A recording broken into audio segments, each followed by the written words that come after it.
ठीक है सर। अब देखिए, जब हम भारत की आकृति के बारे में बात करते हैं तो इसकी आकृति जो है चतुष्कोणीय है। आकृति की अगर हम बात करेंगे तो ये है चतुष्कोणीय, चतुष्कोणीय, ठीक है। क्यों चतुष्कोणीय है? इसका एक रीजन तो ये है कि आप देखेंगे कि नीचे की तरफ एक झुकाव है जो कोने के रूप में स्थित है, इसी तरफ पश्चिम की ओर है और फिर उत्तर की तरफ और फिर इस तरफ से पूरब की तरफ है। और इस आधार पर ही भारत की आकृति को जो है चतुष्कोणीय कहा जाता है।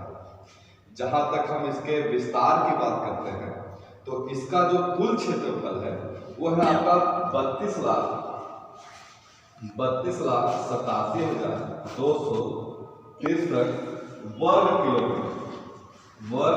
किलोमीटर, ठीक है।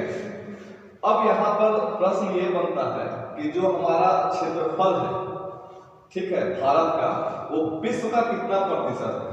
तो विश्व का इसका प्रतिशत है 2.4%। अर्थात भारत का विश्व में विस्तार केवल और केवल 2.4% भूभाग पर फैला है। वहीं हम जनसंख्या के दृष्टिकोण से अगर देखते हैं तो इसका जो स्थान है वो दूसरा जनसंख्या के दृष्टिकोण से, और क्षेत्रफल के दृष्टिकोण से अगर देखा जाए तो निश्चित रूप से ये 7वां सबसे बड़ा देश है। अब प्रश्न ये बनता है कि 7वां ये सबसे बड़ा देश है तो 6 कौन बड़े बड़े देश हैं, ठीक है, जिसमें से हम काउंट कर सकते हैं। पहले नंबर पर जो आता है वो हमारा रूस, ये विश्व का सबसे बड़ा देश है।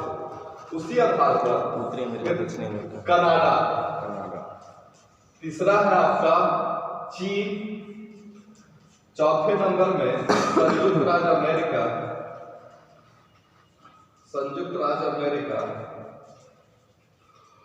पांचवा में आपका है ब्राजील,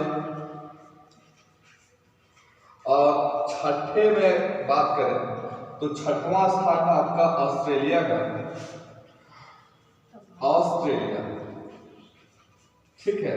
अब एक प्रश्न बन सकता है आपके मन में कि ऑस्ट्रेलिया तो एक कॉन्टिनेंट है, ठीक है, कॉन्टिनेंट मतलब महाद्वीप, लेकिन ऑस्ट्रेलिया कॉन्टिनेंट्स में सबसे बड़ा जो देश है वो है ऑस्ट्रेलिया, और इसी के नाम पर उसका नामकरण किया गया, ठीक है।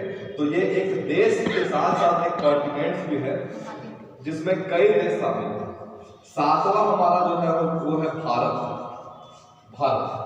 तो कुल मिलाकर भारत से 6 बड़े देश इस क्रम में दिया गया है: रूस, कनाडा, चीन, संयुक्त राज्य अमेरिका, ब्राजील और ऑस्ट्रेलिया, ठीक है। ये तो हम लोग देख लिए। क्वेश्चन भी देता है सर इसमें से, मतलब कि कम बेसी करके सजाइए वो आएगा। अब इतना देखने के बाद हम लोग देखते हैं कि भारत की सीमाएं, तो भारत की जो सीमाएं हैं उसको 2 खंडों में बांटा जा सकता है, जैसे स्थलीय सीमा और दूसरा है जलीय सीमा।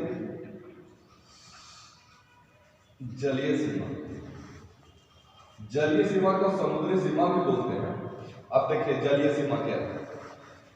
जलीय सीमा की जो लंबाई है वो है 6100 किलोमीटर, जो गुजरात से स्टार्ट होकर इधर कन्याकुमारी और ये आपका पश्चिम बंगाल तक का क्षेत्र आता है। लेकिन एक प्रश्न यहाँ पर एक चीज और है कि ये मुख्य लाइन की जलीय सीमा है, मुख्य लाइन की यानी मुख्य भूमि। अगर हम इसमें लक्षद्वीप और आपका जो है ये अंडमान निकोबार को भी जोड़ देते हैं तो ये 6100 ना रहकर ये बढ़कर हो जाता है 7516.6 किलोमीटर, ठीक है। यहाँ तक क्लियर? आगे बात करते हैं जलीय स्थलीय सीमा की। तो हमारा स्थलीय सीमा जो है गुजरात के लाइन से स्टार्ट होता है और ये आपका पूरी तरह से मेघालय तक जाता है, और इसकी जो लंबाई है वो 15,200 किलोमीटर, 15,200 किलोमीटर, ठीक। कोई दिक्कत नहीं होता है? अच्छा सर, इसमें अगर क्वेश्चन पूछता है कि जलीय सीमा, ठीक है, तो अगर जनरल पूछेगा तो 61 किलोमीटर, अगर द्वीप इसमें सम्मिलित करेगा तब होगा 75, मतलब 700, क्वेश्चन अगर ये पूछता है कि मुख्य भूमि की जलीय सीमा की लंबाई कितनी है, तब होगा तो आपको सीधा मापना, जैसे ही मुख्य लिख देता है तो 61 किलोमीटर। लेकिन केवल ये पूछता है कि जलीय सीमा की लंबाई कितना है, मुख्य ना लिखकर, तब अगर ऑप्शन ये रहता है 7516.6 किलोमीटर, तो उसको जो है सो टिक किया जा सकता है। ठीक है, अब एक बार हम लोग रिपीट कर लेते हैं थोड़ा सा। पहला चीज है कि भारत की जो क्षेत्रफल है वो कितना है, 32,87,263 किलोमीटर। विश्व में इसका स्थान कितना प्रतिशत है, 2.4%। 2.4%। वहीं अगर हम बात करें जनसंख्या के दृष्टिकोण से कौन से स्थान पर हमारा देश है, दूसरा, और पहला चाइना। भैया जब बोले थे, बोला तो मतलब बोलिए स्टूडेंट से मास्टर स्टूडेंट हो गए, नहीं बोले पर दो अब आगे बात करते हैं। अब नेक्स्ट बात करेंगे क्षेत्रफल के दृष्टिकोण से सातवां सबसे बड़ा देश कौन सा है, भारत। भारत। कौन है, भारत। कौन कौन है पहले नंबर पर, रूस, ब्राजील, ऑस्ट्रेलिया और भारत। समझ में आ गया। स्थलीय सीमा की लंबाई भारत की कितनी है, 15,200 किलोमीटर। 15,200 किलोमीटर। वहीं जलीय सीमा, मुख्य जलीय सीमा की लंबाई कितनी है, 61 किलोमीटर। और द्वीप के सहित इसकी जलीय सीमा कितनी हो जाती है, 75,716.6 किलोमीटर। अब आगे हम लोग बढ़ते हैं थोड़ा सा। उत्तर से दक्षिण तक की जो लंबाई है भारत की, वो है 3214 किलोमीटर। हाँ, बताएं। 3214 किलोमीटर। वहीं अगर हम बात करें पूर्व से पश्चिम तक की लंबाई जो है वो है 2933 किलोमीटर। ठीक है, 2933 किलोमीटर। ये एक चीज हो गया। दूसरी बात हम करते हैं, थोड़ा दबा के लिखिए, हाँ? दबा दब लिखिए, से बोल रहे ऐसे हो जाता है। हम ये जान गए कि उत्तर से दक्षिण की लंबाई क्या है, 3214। नेक्स्ट अगर हम बात करें पूर्व से पश्चिम की लंबाई इसकी क्या है, 2933 किलोमीटर। अब थोड़ा सा हम लोग बात कर लेते हैं बिंदु के बारे में। भारत का जो बिंदु होता है, बिंदु का मतलब होता है आखिरी पॉइंट, किसी भी लाइन का आखिरी पॉइंट। जैसे उत्तर में जो स्थित बिंदु है उसका नाम है इंदिरा कॉल। क्या नाम है, इंदिरा कॉल। इससे क्वेश्चन भी पूछा है।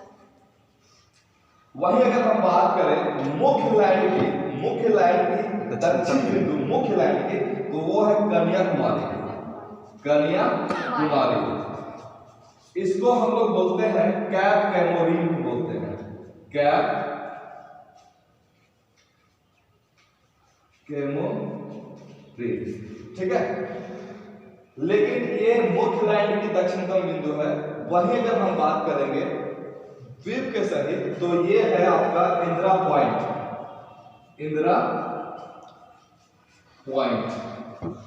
ठीक है, अब यहां पर समझिए इंदिरा पॉइंट की कहानी क्या है। 2004 में इंडोनेशिया, ठीक है, इंडोनेशिया में आया था सुनामी, और वो इतना प्रभावित था कि उसकी जो लहरें थी, वो लहर इतना तेजी के साथ भारत की तरफ बढ़ा कि ये जो आपका इंदिरा पॉइंट वो 2004 में डूब गया। ठीक है, 2004 में डूब गया। आज ये अस्तित्व नहीं है, सागर के तल से नीचे।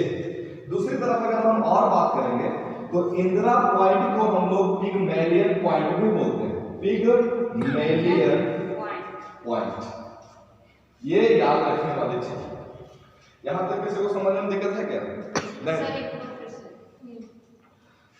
भारत की उत्तर से दक्षिण की लंबाई अगर हम बात करेंगे तो 3214 किलोमीटर है। वहीं अगर हम पूर्व से पश्चिम की लंबाई की अगर बात करेंगे तो ये 2933 किलोमीटर। हम बिंदु की बात करते हैं तो उत्तर की तरफ जो है इंदिरा कॉल है, जो कि जम्मू कश्मीर में पड़ता है। वहीं हम दक्षिण की बिंदु की बात करेंगे मुख्य लाइन की, ये मुख्य लाइन है। तमिलनाडु का दक्षिणतम भाग जो होता है जो कि एक द्वीप में स्थित है। कन्याकुमारी एक द्वीप में स्थित है। तो ये याद रखिएगा, ये आपका कन्याकुमारी है, इसको कैप कैमोरिन बोलते हैं। Cap Comorin. हाँ, कैप कैमोरिन। लेकिन अगर हम द्वीप के दृष्टिकोण से देखेंगे, ये तो भारत का हिस्सा है, तो वो हमारा है इंदिरा पॉइंट, जो कि 2004 में क्या हो गया था? डूब गया था। यहाँ तक किसी तरह का अगर प्रश्न है तो बताइए, नहीं ना? तो बोलना बचपन जैसे नहीं सर।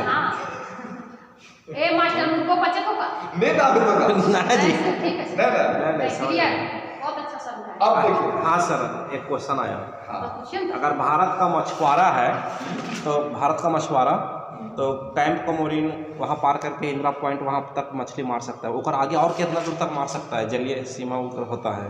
हालांकि वो जलीय सीमा के अभी तो नहीं पढ़ा, लेकिन आप जो बोल रहे हैं, आप यहाँ से आधार रेखा से, जो कि एक आधार रेखा इसको बोलते हैं, कैसे बोलते हैं वो बात की बात है, आधार रेखा से 2400 नॉटिकल मील की दूरी तक जो भारत के मछुआरे हैं वो जाकर मछली को पकड़ सकते हैं। उसके बाहर का क्षेत्र में अगर वो चला जाता है तो वो एक तरह का गैर कानूनी होता है, ठीक है। तो आप कुल मिलाकर अगर मछली पकड़ने की अगर बात करते हैं तो 2400 नॉटिकल मील तक आपका अधिकार है। हालांकि इसके आगे हाई सी बन जाता है, उच्च सीमा, क्या बोलते हैं, उच्च समुद्र इसको बोलते हैं, अंग्रेजी में हाई सी बोलते हैं, ठीक है। तो वो 200 नॉटिकल मील तक जाता है, जिसमें पर्यावरण के दृष्टिकोण से प्रदूषण, साफ सफाई, ये सब बात रखी जाती है। हालांकि वो आज का इंट्रोडक्शन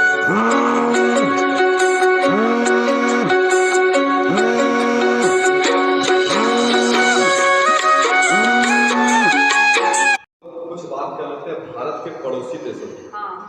भारत की पड़ोसी देशों की अगर हम बात करेंगे, भारत के पड़ोसी देश, तो इसको दो खंड में हम लोग बांट सकते हैं।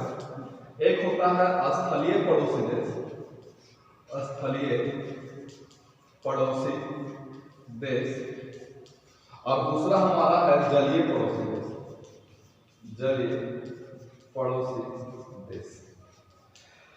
स्थलीय पड़ोसी देश की संख्या 7 है और वहीं जलीय पड़ोसी देश की संख्या हमारा जो है सो 2 है। स्थलीय पड़ोसी देश के अंतर्गत हमारा पाकिस्तान आता है, ठीक है, अफगानिस्तान आता है, इसके अलावा हमारा नेपाल आता है, फिर आपका भूटान आता है, और एक चाइना आता है, और एक म्यांमार भी आता है। म्यांमार जिसको पुराने समय में बर्मा बोला जाता है, बर्मा, ठीक है।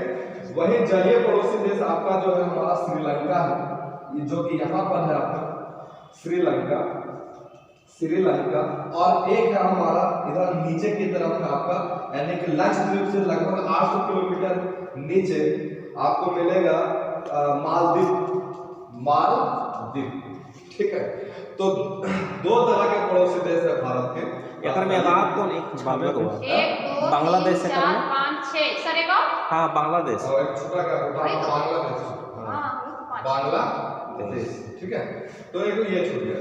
तो कुल मिलाकर 5 अफगानिस्तान, नेपाल, भूटान, चाइना, म्यांमार और बांग्लादेश। वही हमारा जलीय पड़ोसी देश है श्रीलंका और एक मालदीव।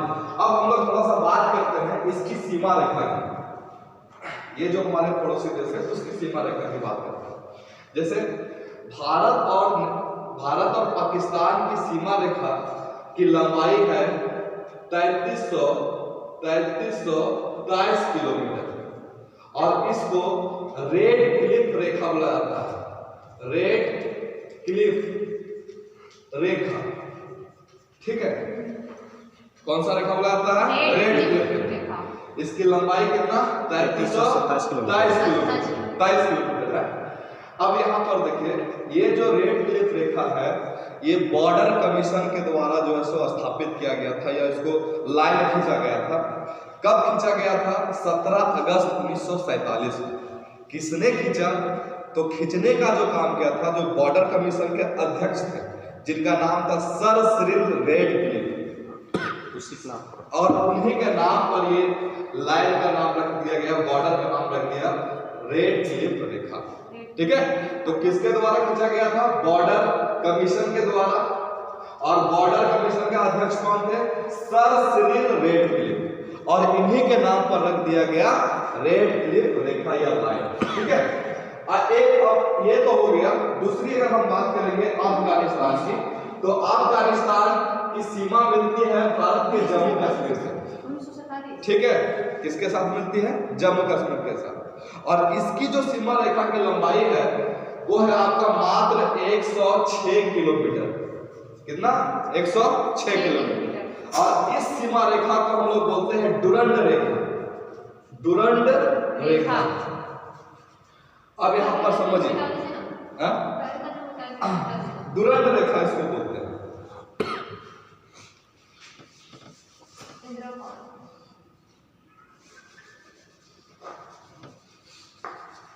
दबा के लिखे पूरा। डुरंड रेखा। अब यहां समझिएगा कि लॉजिक क्या है। ये जो सीमा बनती है, जो जम्मू कश्मीर से बनती है, उसका जो हिस्सा है वो पीओके में चला गया। ठीक है, यानी भारत के साथ उसकी सीमा नहीं मिलती। जम्मू कश्मीर तो पूरा भारत का ही है, लेकिन इसका कुछ भाग जो है पीओके के नाम से अधिकृत है, जो कि पाकिस्तान में मिला, तो उसके साथ इसकी सीमा मिलती है, जिसकी लंबाई 106 किलोमीटर। इस पर आगे हम लोग आएंगे कि ये कैसे कैसे बटा हुआ है। आगे बात करते हैं, आपका यह हमारा नेपाल है। कौन सी है? नेपाल। और इसकी सीमा रेखा की लंबाई है 1751 किलोमीटर। 1751 किलोमीटर। ठीक है, उसी तरह हमारा एक भूटान में छोटा पड़ोसी देश है, जिसकी सीमा रेखा की लंबाई है 609 किलोमीटर। इन दोनों देशों की सीमा रेखा की कोई भी नामकरण नहीं दिया गया है, नामकरण नहीं किया गया, जैसे कि पाकिस्तान के साथ किया गया है या फिर अफगानिस्तान के साथ किया गया है। आगे हमारा एक चाइना है। क्या है? चाइना। और चाइना की सीमा रेखा को हम लोग बोलते हैं मैकमोहन रेखा। क्या बोलते हैं? मैकमोहन रेखा। ठीक है, अब ये जो मैकमोहन रेखा है, इसकी टोटल लंबाई आपका है 3448 किलोमीटर। 3448 किलोमीटर। ठीक है, अब यहां देखिए, ये जो सीमा रेखा जो कि भारत और चीन के साथ बनता है, इसका समझौता हुआ था 1914 में, जिसका नाम था शिमला समझौता। शिमला समझौता। इस समझौता में एक व्यक्ति थे जिसका नाम था सर हेनरी मैकमोहन। इन्होंने ही ये लाइन खींचने का काम किया और इन्हीं के नाम पर जो है रख दिया गया मैकमोहन रेखा। हालांकि वास्तविक रूप से देखा जाए तो शिमला समझौता के बाद जो भी लाइन खींची गई थी भारत और चीन की सीमा रेखा में, यह लाइन जो खींचा गया था बाउंड्री के रूप में, वो भारत तो मानता है लेकिन चाइना इसको नहीं मानता। और इसी सीमा रेखा को LAC बोला जाता है। LAC क्या बोला जाता है? LAC। तो क्वेश्चन पूछ सकता है कि LAC किन दो देशों के बीच की सीमा रेखा है? भारत और चाइना। यहां तक कोई दिक्कत? एक है हमारा और पड़ोसी देश जिसका नाम है म्यांमार जो हमारी है, उसकी सीमा रेखा की लंबाई आपका 1643 किलोमीटर है। 1643 किलोमीटर। और इसका भी कोई नामकरण नहीं किया गया। नेक्स्ट हमारा बनता है बांग्लादेश। और बांग्लादेश की सीमा रेखा की लंबाई है 4096 किलोमीटर, जो भारत की सबसे लंबी सीमा रेखा है। क्वेश्चन पूछ सकता है कि भारत के साथ किस पड़ोसी देश की सीमा रेखा सबसे लंबी है? तो है हमारा बांग्लादेश। कौन सा है? बांग्लादेश। और इसकी टोटल लंबाई कितनी है? 4096 किलोमीटर। कितना है? 4096 किलोमीटर। अब देखिए, इसकी भी सीमा रेखा को रेड क्लिफ ही बोला जाता है। क्या बोला जाता है? रेड। अब आपके मन में एक प्रश्न हो सकता है कि आखिर रेड क्लिफ क्यों बोला जाएगा? ये तो पाकिस्तान के साथ है ऐसा समझौता। लेकिन बांग्लादेश के साथ क्यों? हाँ, क्या कि पाकिस्तान वाला पूर्वी पाकिस्तान मांग किया था ना बांग्लादेश को। क्योंकि जब 1947 में पाकिस्तान बना था तो ये था पूर्वी पाकिस्तान और ये पश्चिमी पाकिस्तान। तो ये जो लाइन खींचा गया था वो इसके लिए भी खींचा गया था, इसके लिए भी खींचा गया था। और इस बाद में हालांकि 1975 में, है ना, 1975 में युद्ध हुआ जिसके कारण एक अलग राष्ट्र बन गया, 71 है ना, 71 में 71 में, है ना, 75 71 में जब ये युद्ध हुआ था तो ये अलग देश बना और ये नाम वही रखा गया, उसमें कोई चेंजेस नहीं किया गया। अब देखिए एक लॉजिकल बात क्या है, ये हमारा जो त्रिपुरा आप देख रहे हैं, ये त्रिपुरा भारत का एकमात्र ऐसा राज्य है जो बांग्लादेश के साथ 3 और से सीमा बनाता है और इसलिए इसकी सीमा रेखा को जीरो लाइन कहा जाता है। Zero line, zero line. इसको कहा जाता है त्रिपुरा की त्रिपुरा और बांग्लादेश की सीमा रेखा को बोला जाता है जीरो लाइन। ना। यानी कि भारत का ऐसा कौन सा राज्य बांग्लादेश के साथ, ठीक है, 3 और से सीमा बनाता है, तो वो हमारा कौन सा है? त्रिपुरा। कौन सा है? त्रिपुरा। अरे बहुत सुध पड़ गया। नहीं सर, ठीक है। नहीं सर, ठीक है। डाटा बेसिस है इसलिए हाँ। लॉजिकल नहीं है। चलिए ये आपको क्लियर हो गया ना? हाँ। कोई दिक्कत है यहाँ तक? नहीं। अब देखिए सर उसमें वो जो बताए हैं स्थलीय 7 और ये जलीय 4। 4 जलीय 2 है, दो श्रीलंका, मालदीव। श्रीलंका, ये मालदीव। श्रीलंका, यहाँ मालदीव है नीचे श्रीलंका और मालदीव। छोटा छोटा द्वीपीय देश है। यहाँ तक कोई दिक्कत है? नहीं ना? आगे बात करें कि छोड़ दें? करिए ना। करें। चलिए अब देखिए, इतना समझने के बाद अब जो है सो थोड़ा सा हम लोग देखते हैं, एक चीज और देखेंगे। एक मिनट से। डिजिटल क्लास हो गया है, लिखना पढ़ना कुछ नहीं, कैमरा करिए हो गया। इसमें मोबाइल अलग है, इसमें पढ़ने का अलग बात है। हाँ। मतलब कुछ नोट्स कर लेते हैं। ये जो हम बता रहे हैं इसको खाली रट लीजिएगा तो क्वेश्चन आ जाएगा, टेंशन मत। जो जरूरी है उसको नोट। ऐसा नहीं कि हमें खाली बता रहा फोन पे उठाएगा आप लोग को बताइएगा तो आप लोग को पढ़ा लेकिन भुला जाता, जैसे इतना हो जाता है ना तब रिपीट हो जाता है। वही हुआ रिपीट हुआ ना सर, बैठे तो इसे तो पढ़ लेंगे नहीं, हम पढ़ लेंगे गड़बड़ा अब जाते हैं। देखिए हम लोग जो देश भी देख लिए, हालांकि अभी जो हम पड़ोसी देश की बात कर रहे थे श्रीलंका के बारे में, तो एक अलग चैप्टर रहेगा, उसके बारे में डायग्राम के साथ हम लोग सीखेंगे। लेकिन अभी हम लोग थोड़ा सा आगे देखते हैं एक चीज और, वो है भारत के राज्य का समुद्री सीमा या फिर लंबाई, ठीक है, भारत के राज्य और उसकी लंबाई समुद्र के साथ। तो सबसे ज्यादा लंबा जो हमारा है समुद्री सीमा की लंबाई जिस राज्य की है, राज्य की अगर हम बात करेंगे तो वो हमारा गुजरात। उसके बाद आता है हमारा आंध्र प्रदेश, ठीक है, आंध्र प्रदेश। नेक्स्ट अगर हम बात करेंगे तो तमिलनाडु, और आगे बात करेंगे तो हमारा महाराष्ट्र है, और इससे आगे जाएंगे तो केरल, ठीक है। राज्य की बात जब हम करते हैं तो ये, जिसमें से गुजरात की जो लंबाई है वो है 1214 किलोमीटर समुद्र की लंबाई, समुद्र तट की लंबाई। आंध्र प्रदेश की बात करेंगे तो 973 किलोमीटर। तमिलनाडु की अगर हम बात करेंगे तो 906 किलोमीटर है, ठीक है। तो कभी कभी ये सजाने के लिए आता है कि भारत के कौन से राज्य की तट रेखा की लंबाई सर्वाधिक है, तो वो आपका गुजरात हो जाएगा राज्य की जब हम बात करें। लेकिन केंद्र शासित प्रदेश की अगर हम बात करते हैं तो हमारा है अंडमान निकोबार, जिसकी लंबाई सर्वाधिक है और लगभग इसकी लंबाई है 1962 किलोमीटर, ठीक है। राज्य जब बोलेंगे तो ये है उसका क्रम, और वहीं अगर हम केंद्र शासित प्रदेश को ऐड कर देंगे तो सबसे लंबा सीमा रेखा किसका है? अंडमान एंड निकोबार, अंडमान और निकोबार, ठीक है, तो आज इतना ही रखते हैं। सर ऊपर नीचे लंबाई महाराष्ट्र